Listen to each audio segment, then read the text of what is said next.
Yeah, I mean, it's going to be a little bit different for every person depending on their history, depending on their makeup. But one of the things that I come back to, the hadith of the Prophet Muhammad sallallahu alaihi wasallam, that everybody would be, um, you know, guided or in paradise, illa man aba, except for the one who refused, right? So you've got different types of people and different of personalities. Like there's some people that are so hard headed that they need to be shaken awake, right? Like they're confident that whatever they do is right, and somebody who needs to kind of knock them down and be like, "Yo, like pump the brakes on this." But then there's other people who are the opposite, that are so sensitive and that are so self-critical that they really need to be encouraged. And in my personal experience, that's the type of person that usually goes through the type of crisis that you're talking about, where they go all the way down to the bottom. They've despaired of the mercy of Allah. And that's something Allah tells us in the Quran to never do. Don't despair of the mercy of Allah. So I think people need encouragement, and I think people need time, and they need to surround themselves with people who understand that, who are willing to encourage them and willing to give them time. We deal with this with converts all the time, right? If you become a Muslim, you can't do everything at once. That wasn't the way that Allah treated the companions, right? The first generation of Muslims. Aisha herself, radiallahu anha, said that if the first thing that had been revealed was to stop drinking alcohol and to stop fornicating, we would have never become Muslims. And you and me are no better than Aisha, and nobody is, right? So you have to take it easy with people, and people need to be given time.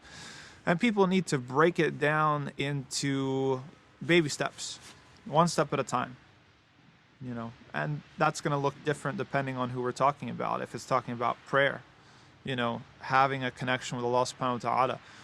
Again, my personal observation is that a lot of these issues come from having a distorted idea of who Allah is.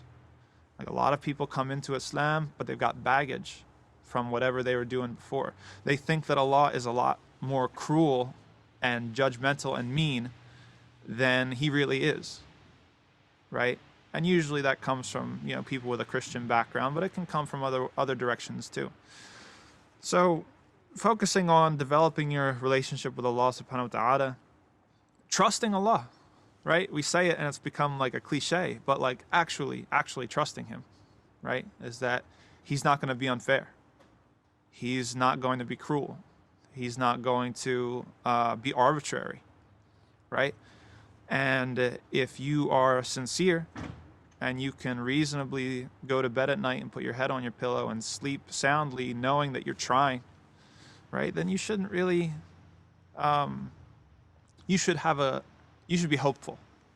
You should be hopeful that Allah is going to continue to guide you and not to worry about the end game, because this is what the devil tries to do to us. The devil tries to psych us out by getting us to focus on how long the journey is. Look at how far I have to go, right? Whereas that's not relevant. What's relevant, it's what's the next step right in front of you. And if you can just manage to focus on what's the next step. People, they make this sort of plan for their financial security all the time. What's my budget? What am I spending? Where am I at this year for my savings? Where do I want to be next year?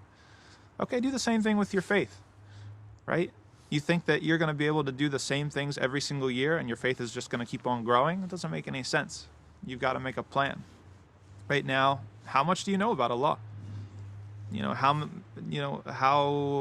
many of his names do you know? Like, how many of the ones that you know do you actually feel?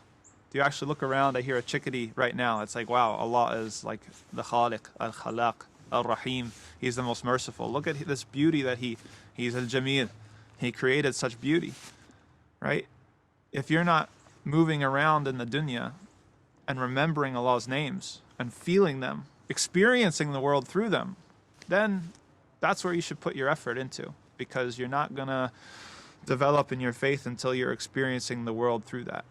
And there's a lot of other things that could be said, but that's a start.